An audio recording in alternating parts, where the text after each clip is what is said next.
This video was brought to you by Xfinity. CelebrateBlackTV.com. Xfinity, the future of awesome. So you're a private detective? Unlicensed. I do favors for people. In return, they give me gifts. So, what can I do for you? Someone's kidnapped my wife.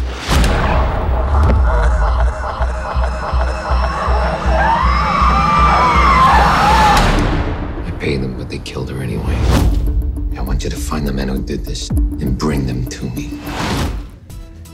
Welcome to Tombstones, a great thriller, action-packed movie, working with one of my favorite actors, Liam Neeson. I mean, how was that experience to just, play across from him, go line for line with him? How was that challenge for you? It was pretty awesome, and I have to say, I grew up a huge fan of Liam's, and for a lot of my friends back home, when I told them I was in a Liam Neeson movie, I mean, it's a very, very cool moment, and to work with him in this kind of genre as well, which he is king, was very special. Yeah.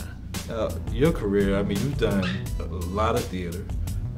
You've done TV with Emmy-nominated Downton Abbey and everything, and now you do film.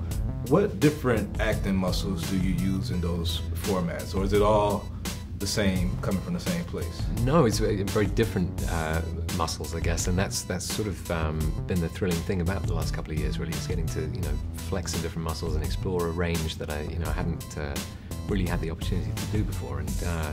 And this Walk Among the Tombstones was kind of the first piece of that jigsaw, really. And Scott Frank came and saw me. I was in a play on Broadway, and he was looking for someone unexpected, I think, to play Kenny, and somebody who the audience would ask interesting questions of. This is a drug trafficker, but not out and out bad guy. And a very bad thing happens to him, and how that affects our moral universe, and the way that we think about these characters was kind of interesting.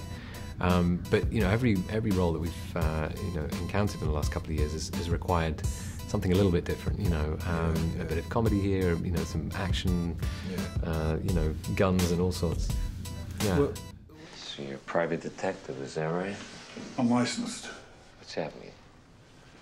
It means that sometimes I do favors for people, and sometimes in return, they give me gifts. Gift, But you used to be a cop, right? Yeah. So why'd you quit? I didn't like the hours, Mr. Christo. The corruption got to you, huh? Not really. It would have been hard to support my family without it. Well, this was really my brother's idea, bringing you out of here. You want? I can leave. Someone's kidnapped my wife. When did this happen? Yesterday. You should be talking to the FBI. I'm talking to you. Look, Mr. Christo. Kenny.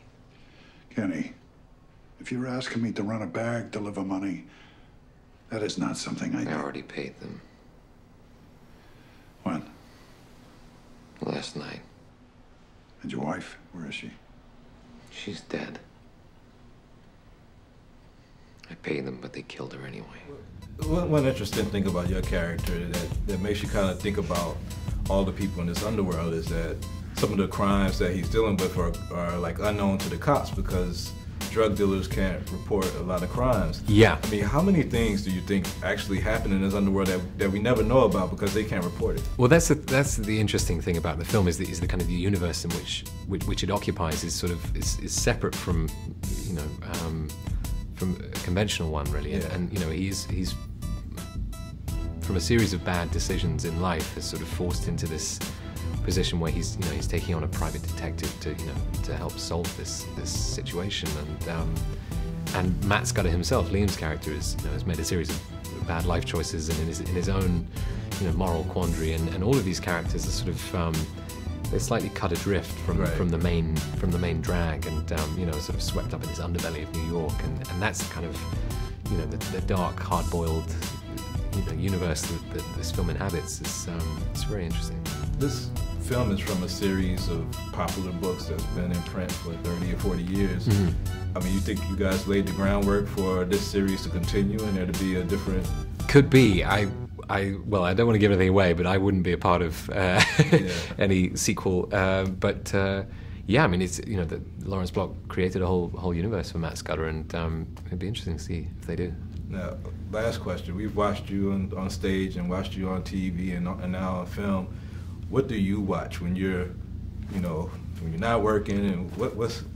I watch all sorts of things. A lot of documentaries, a lot of comedy, but I love movies. I just like watching movies. Well, we love watching your movies. So thanks for the time. Thanks. Nice to meet you.